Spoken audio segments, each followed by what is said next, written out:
Lo primero que tenemos que saber antes de interiorizarnos en el mundo del HTML, el CSS y todo lo que implica el desarrollo front-end de sitios web, tenemos que entender la base de todo, es decir, cómo funciona un sitio web en su forma más básica. Y vamos a ponerlo en tres elementos básicos que se necesitan para que un sitio web pueda funcionar. Lo primero va a ser el servidor. Para que un sitio web funcione, necesitamos en primer lugar un servidor. ¿Y qué es un servidor? Es, en términos bien sencillos, una computadora o un disco duro que está conectado directamente a internet y en el cual podemos almacenar nuestro sitio web para que cualquier persona de todo el mundo pueda acceder a nuestro material. Bien, dentro de ese servidor o dentro de ese hosting o dentro de ese espacio de disco, nosotros vamos a almacenar los archivos HTML, los archivos CSS, las imágenes, los textos, los PDF, las bases de datos y todo lo que sea necesario dentro de nuestro sitio web. Otros términos con los que se conocen los servidores también es por el nombre del servicio de alojamiento o el servicio de hosting. Hay cientos de empresas que ofrecen este servicio y con el paso del tiempo el servicio ha ido bajando de precio constantemente. Hoy en día un servidor decente para un sitio web de bajo rendimiento o de baja complejidad rodea los $3 mensuales, lo cual es súper bajo. Los líderes del mercado de los hosting o del servicio de alojamiento vendrían a ser GoDaddy, Bluehost, DreamHost y HostGator. SiteGround también es otro competidor dentro del mismo rubro. Y bueno, hay muchos otros, esos son principalmente los más conocidos. Ahora, dentro de este servidor, lo que nosotros vamos a hacer es alojar nuestro contenido, ¿bien? Lo cual nos lleva al siguiente elemento básico de nuestro sitio web, el cual básicamente es nuestro sitio web. Porque el contenido que nosotros vamos a poner en el servidor se compone de todos los archivos HTML, las imágenes, los videos, etc. y cualquier cosa que componga nuestro sitio web. Entonces, lo que nosotros vamos a aprender a crear dentro de este curso es precisamente esto, el contenido, ¿bien? Ahora, para poder acceder a este contenido que va a estar dentro de un servidor, nosotros vamos a tener que acceder a través de una IP. Cada servidor tiene asociada una IP. Por lo tanto, para poder acceder a nuestro contenido tendríamos que sabernos la ruta IP y escribir en nuestro navegador 192.8.148.9. Y así sucesivamente, una serie de números irrepetibles, para que nosotros y nuestros visitantes sobre todo puedan acceder a nuestros sitios web de manera sencilla y sin tener que recordar un conjunto de números muy largo, es que existen los dominios. Bien, y los dominios son simplemente una máscara para esa IP, para que en lugar de poner esa serie de números, la persona pueda poner algo tan sencillo como misitio.com y eso va a enmascarar esta IP y va a llamar al contenido que está dentro del servidor. Así es como funciona un sitio web. A través de su navegador, la persona escribe el dominio, que vendría a ser misitio.com. Este dominio direcciona al usuario al servidor y desde el servidor se carga nuestro contenido. Bien, así es como simplemente funciona un sitio web. Por supuesto, es mucho más complejo que esto, pero nos basta por ahora con entender esta lógica acerca de los sitios web. Ahora vamos a pasar a un punto igual de importante, que tiene que ver con que entendamos cuál es el proceso de creación de un sitio web, porque lo que vamos a aprender dentro de este curso es una parte de todo lo que se necesita para poder crear sitios web, sobre todo para crear sitios web exitosos. El primer paso es el análisis y la planificación. Y cuando hablamos de análisis y planificación, ya sea que estés creando un sitio web para ti mismo o para un cliente, tiene que ver no tan solo desde el punto de vista técnico, sino también desde el punto de vista del negocio. La mayoría de las personas que contratan a diseñadores web para que les creen un sitio es porque tienen un negocio y quieren, por supuesto, obtener alguna ganancia o obtener algún dinero de él. Entonces hay que analizar cuáles son los objetivos del negocio, cuál es el rol que el sitio web va a cumplir para llevarle a obtener ese objetivo, y una vez que entendemos eso hay que planificar cuáles van a ser los pasos necesarios. Por ejemplo, vamos a tener que planificar si por ejemplo, si el objetivo del sitio web, como por ejemplo el sitio web de franciscoamk.com, el objetivo es alcanzar un crecimiento importante en la cantidad de suscritos. Por eso está planificado de tal forma en que hayan muchos formularios de suscripción y sea lo más fácil de hacer en el sitio. Bien, por eso hay que analizar, entender y planificar cómo vamos a proceder con el sitio. Una vez que tenemos clara la planificación, cuáles son los objetivos y qué es lo que queremos conseguir del sitio, se pasa a la etapa de la arquitectura de la información, que no es otra cosa que un nombre bonito para decir que vamos a organizar todo el contenido que vamos a poner en el sitio. Y lo vamos a organizar y vamos a pensar también de qué forma vamos a organizar la navegación para que el usuario pueda acceder de la forma más sencilla posible a todo el contenido necesario. Esta es una etapa que puede ser muy compleja en sitios de gran envergadura o que puede ser muy sencilla en sitios simples. Probablemente si estás creando el sitio para una microempresa, la etapa de la arquitectura de la información para ti sea simplemente decir, ok, vamos a tener una página de inicio, una página de contacto, una página de quiénes somos y una página de servicios. Para sitios web más complejos, como por ejemplo de una gran institución sin fines de lucro, probablemente tengas 20, 30 o 40 páginas que organizar. Así que puede ser algo más simple o más complejo dependiendo de la envergadura del sitio web, pero es importante entender que es de las primeras etapas o de las primeras cosas que tenemos que tener claras antes incluso de ponernos a diseñar y hacer cualquier cosa dentro de nuestro sitio. Lo cual nos lleva al siguiente punto, que es el diseño gráfico del sitio web. Habitualmente se conoce el término diseño web y engloba a todo este proceso que estamos hablando, pero hay una etapa en particular que es la del diseño, en donde aplicamos la gráfica al sitio, en donde basados en el contenido nosotros aplicamos lo que se planificó, es decir, definimos, como anteriormente definimos cuál es el público, cuál es el objetivo que queremos alcanzar. Todo esto se convierte en códigos estéticos y visuales. Por eso en esta etapa se definen los colores, las formas, el layout o el ordenamiento de los elementos, y aquí es cuando ya pasa todo de ser algo que está relativamente escrito a ser algo que es visible y algo que ya podemos proyectar en nuestro navegador y entender cómo se estaría viendo. Bien, es ideal que cuando lleguemos a la etapa de diseño tengamos ya el contenido real, porque así podemos diseñar y saber qué tan largo va a ser cada página o qué tanto espacio tenemos que definir para un texto.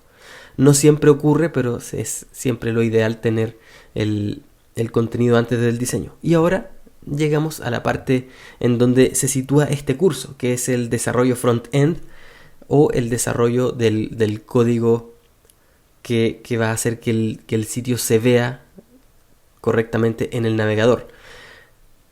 Cuando hablamos de desarrollo front-end, lo llamamos front-end porque es un código que está en la parte frontal del sitio web. Es decir, como ya lo vamos a ver más adelante, en el navegador tú simplemente puedes darle clic derecho y ver código fuente y puedes ver el código que está generando este sitio. Bien, por eso se llama el código front-end, porque está en el lado frontal. Es algo que ocurre en el navegador, no en el servidor. Y aquí es donde tomamos el diseño gráfico y lo convertimos en código HTML, código CSS, y dependiendo de la complejidad y las necesidades también vamos a tener que incluir algo de JavaScript, que te cuento como un adelanto, también vamos a aprender un poquito de eso dentro de este curso, lo necesario para poder desarrollar sitios web, así que eso es un adelanto.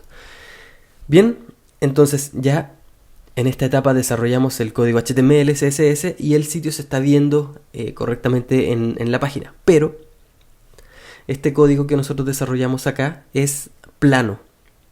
Bien, el contenido, las imágenes, el texto lo estamos llamando a través del código. No se está cargando de manera dinámica a través de un sistema de gestión de contenidos. Y aquí es cuando pasamos a la siguiente etapa, que en algunos casos no es necesario cuando se trata de sitios sumamente pequeños, que es el desarrollo backend. El desarrollo backend es en términos técnicos, desarrollar todo el código necesario que se ejecuta del lado del servidor, es decir, todo ese código que ocurre antes de traer el contenido al navegador. En un sitio como con un gestor de contenidos como principalmente el que se usa hoy en día, que es WordPress, cada vez que uno carga una página, antes de traer ese contenido y mostrártelo en el navegador, ocurren cosas en el servidor como que dependiendo de la página que estás cargando, en el servidor se consulta a la base de datos, se dice, ok, mira, poniéndolo en términos muy sencillos, lo que ocurre es que el servidor va a la base de datos y le dice, mira, el navegante escribió franciscomk.com/acerca. Eso quiere decir que quiere cargar esta página. Por favor, tráeme ese contenido y ponlo acá. Entonces, la base de datos devuelve ese contenido, lo carga en ese espacio y una vez que ocurrió todo este proceso, ahí recién el contenido se muestra en tu navegador. Y por mucho que le hagas clic derecho a ver código fuente, nunca vas a poder ver eso porque es algo que ocurrió en el servidor. Todo eso es lo que se llama el desarrollo backend. Y es algo que está cubierto en otro de mis cursos, que es el de desarrollo de temas de WordPress. Pero por ahora vamos a seguir enfocados en lo que nos compete, que es el desarrollo HTML y CSS. Bien, una vez que ya se desarrolló todo el backend y el código ya está, el sitio ya está integrado con un sistema de gestión de contenidos, pasamos a la siguiente etapa, que es el de integración del contenido. En palabras sencillas, lo que hacemos es tomar el contenido que nos desarrolló el cliente o que desarrolló el periodista que contrató el cliente o quien sea que desarrolle el contenido, lo tomamos y lo metemos dentro de este gestor de contenidos o lo cargamos dentro de nuestro HTML si es que es algo muy sencillo y hacemos que ya no haya más lorem ipsum, que no haya más imágenes de relleno y todo el contenido del sitio sea real.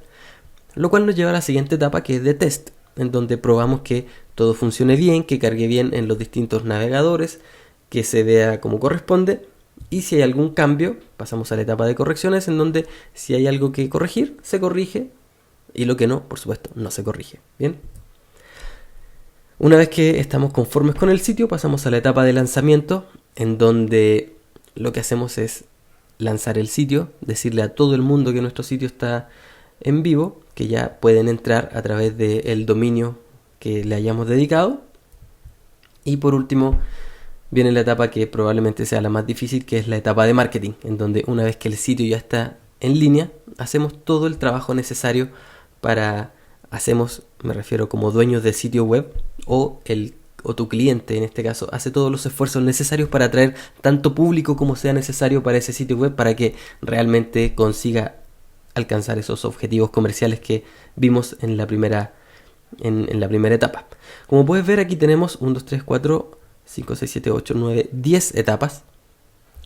Y en proyectos y agencias muy grandes, estas 10 etapas pueden representar 10 departamentos diferentes, en donde hay un departamento completo dedicado al análisis y planificación, hay un departamento completo dedicado a la arquitectura de la información y así sucesivamente. Pero en agencias más pequeñas puede ser que se dé el caso de que haya una persona por cada una de estas etapas, bien, o una persona por cada 2 de estas etapas.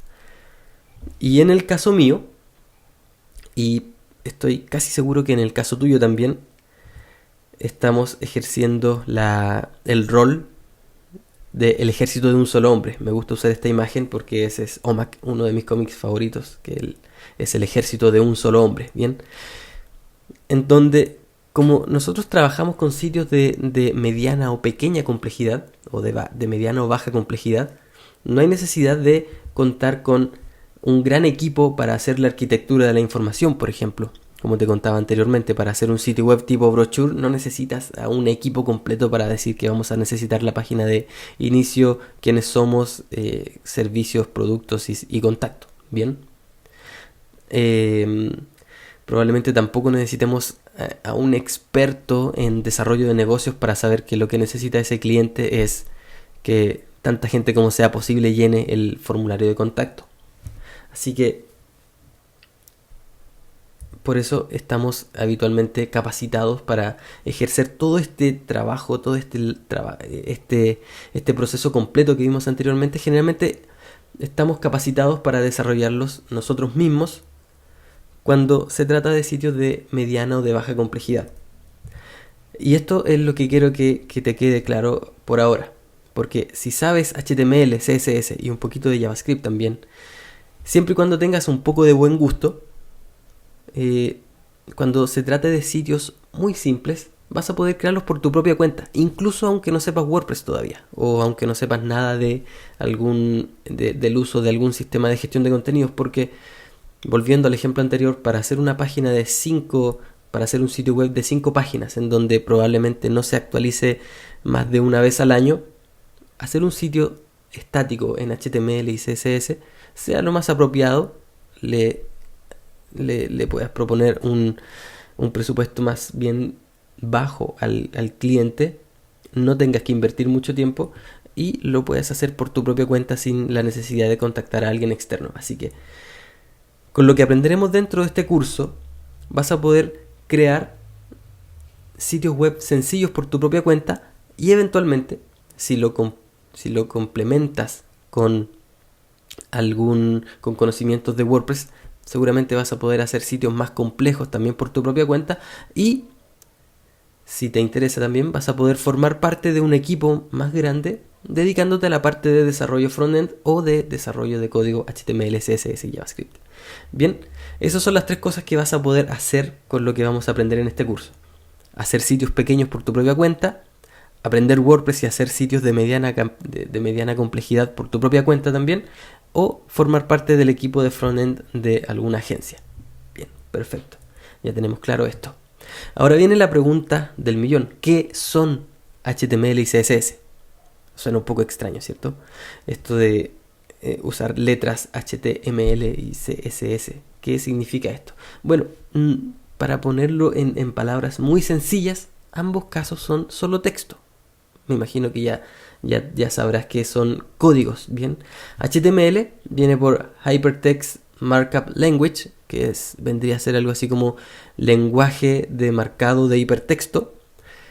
Y CSS es por Cascade Style Sheet o hoja de estilos en cascada.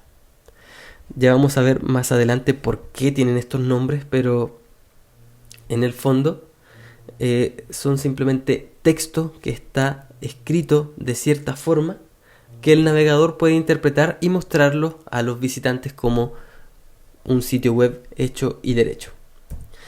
¿Cuál es el rol de cada uno de estos? Bien, HTML se encarga de generar la estructura y de cargar el contenido. Y CSS se encarga de darle un aspecto visual a ese código o a ese contenido. Como te mencionaba, HTML viene por lenguaje de marcado y de hipertexto. Y este marcado hipertexto es un poco extraño, pero en palabras sencillas lo que hace es crear bloques de contenido, que eso es lo que es el marcado o el maquetado que nosotros vamos a aprender acá. Y el hipertexto quiere decir que aparte de esos bloques que van a ser visibles, hay algunos datos que están ocultos, que no se muestran en el navegador, pero que se pueden entender o descifrar por parte del navegador, como por ejemplo el título de una página o algunas palabras claves para acceder para posicionarse en Google, por ejemplo. Y CSS se llama estilo en cascada porque lo que hacemos es identificar a uno de estos elementos del maquetado o del marcado de HTML y aplicarle estilos, y cada uno de estos estilos va en una línea, por eso se llama como estilos en cascada. Bien, vamos a ver un ejemplo real de esto. Lo que tenemos aquí en pantalla es mi sitio web, un sitio web relativamente sencillo, que probablemente ya lo hayas visto. Pese a ser un sitio de estética muy simple, tiene varios elementos que tienen estilos bien particulares. Por ejemplo, estos botones con sus esquinas redondeadas, o estos textos que están dentro de estos recuadros, o este bloque de color acá, o por ejemplo, algo que llama mucho la atención dentro de este sitio a las personas que no conocen mucho de HTML o de CSS, es este menú o esta cabecera que se queda pegada mientras nosotros hacemos scroll hacia abajo. Si nosotros lo revisamos con la extensión Web Developer de Chrome, que te voy a dejar el link debajo del video para que lo puedas instalar en tu navegador si es que aún no lo tienes, Por ejemplo, si desactivamos todos los estilos, lo que vamos a hacer es deshabilitar todo el CSS y lo que vamos a ver es el HTML en bruto. Bien, lo que tenemos acá es simple HTML sin ningún estilo. Como puedes notar, el contenido todavía es legible, todavía podemos entender de qué se trata este sitio si leemos cada palabra o cada párrafo. Bien, incluso hay ciertas cosas que tienen estilos. Por ejemplo, esto está claro que es un título y acá también está claro que es otro título, o está claro que este es una lista con enlaces, o esto sabemos que es un formulario. Pero esto no nos da ningún interés por hacer clic o abrir algún enlace, porque es lisa y llanamente aburrido, no genera ningún interés todo esto. Probablemente nos genere algo de interés las imágenes, pero fuera de eso no hay nada interesante.